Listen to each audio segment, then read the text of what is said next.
like playing out there. I would say, Rookie mistake. yeah. I would say that. I mean, they shoot it just the way they shoot it at home. You know, you look at the way they play so fast, up and down, shoot quick in the shot clock. And anytime you're a shooting team, it's an advantage playing at home. You know your gym. But they always play really well there. They shoot the ball really well there. So, I mean, it's a tough place to play just because of that fact, of the way they shoot it. So. How has what Navis done this year for them really giving them a different aspect beyond just Elmore and those guards? I see his numbers, but we'll see. I think he's improved a lot. But he's gave him a presence inside with shot blocking and the way he's rebounding the basketball and the way he stepped out and made some shots too. So he's gave him a different look than they've had in a couple of years. So. Justin, the game last year at Marshall, I remember the thing that I remember with them is, if I recall, you guys get out to a great start. I think you led by double digits in the first half. And then it just seemed like, boom, when you guys are up to double digits, to them up double digits, that kind of says the way they play, what can happen. It's very volatile, the leaching. Yeah, it can go back and forth. If you get a lead on a team like that, it's never enough, because the way they shoot the ball, they hit 2 or 3 shots here on back-to-back possessions. They start cutting into that lead quick. So you have to control the pace of that game. And then, when you get a lead, you have to hold it.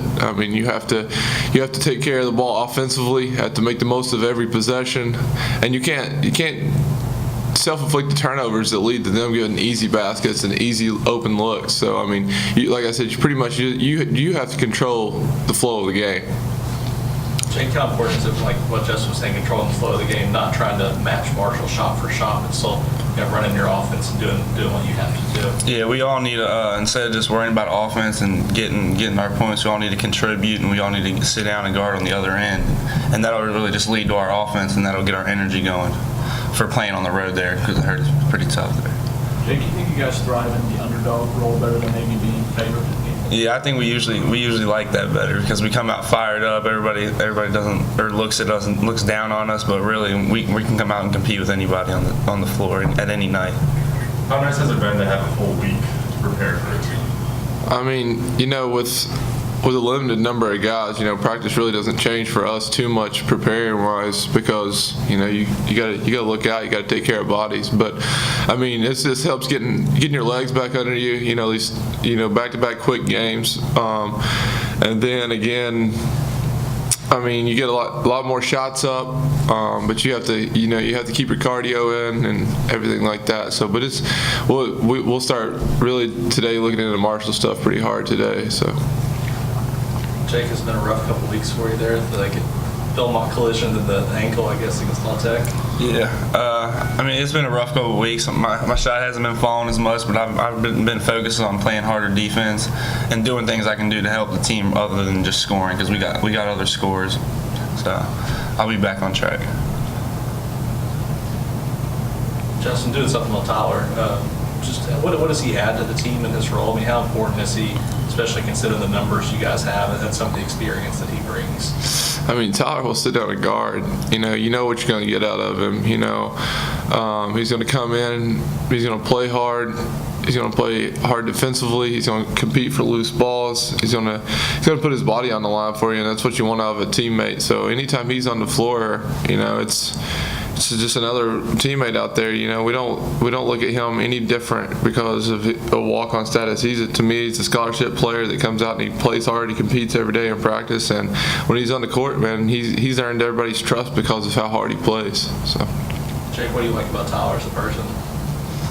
I like his energy a lot. He's always even as a person, he's always enthusiastic and stuff. But really on the court, he gets our energy up. He gets everybody going before the games in the locker room. He gets everybody pumped up, and I think that gets us ready to go a lot.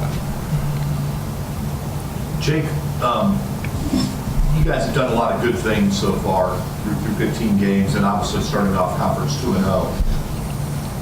But by social media and everything, you guys are a likable team. You really hit a good note with the fans. Forget about the winning. What does it mean that the fans like you guys?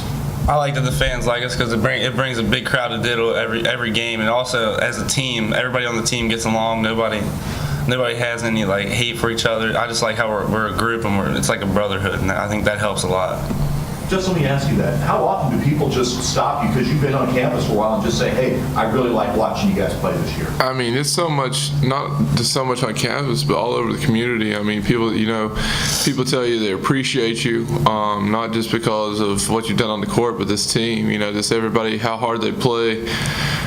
But, it does mean a lot. Like Jake said, it brings fans in, and if it continues to venture to the next person, then another person brings another person in the Diddle, and eventually this place gets rocking again. And I think it's been pretty good the last two conference games with students being out of town. I mean, the crowds have been great in there.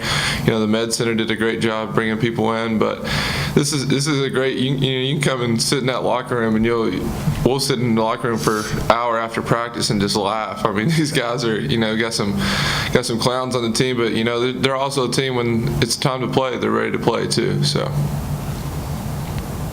Justin, I was going to ask you something about Dwight, and I knew he had talent, and obviously I knew he could defend and rebound. I'm guilty. He's better offensively than I thought he would be. I mean, he's got some real skills offensively. Did you notice that immediately when you started doing scrimmages with him? Oh yeah, because anytime you got a guy of that size and his ability to move like he moves at that size, like he's so athletic. He runs the floor really well, and he gets open. When he knows where the open spot is, when a guard penetrates or something, he gets to that dunk spot, they throw it up to him, he gets really easy buckets, and just his IQ of the game before him to go where when the guard's driving and everything. And like I said, he gets a lot of easy buckets by running that floor, and it's a guy that can move too, and he's done a lot better job of protecting the rim on the defensive end. So I mean, I've expected of it, and now you're just getting to see how good he can really be.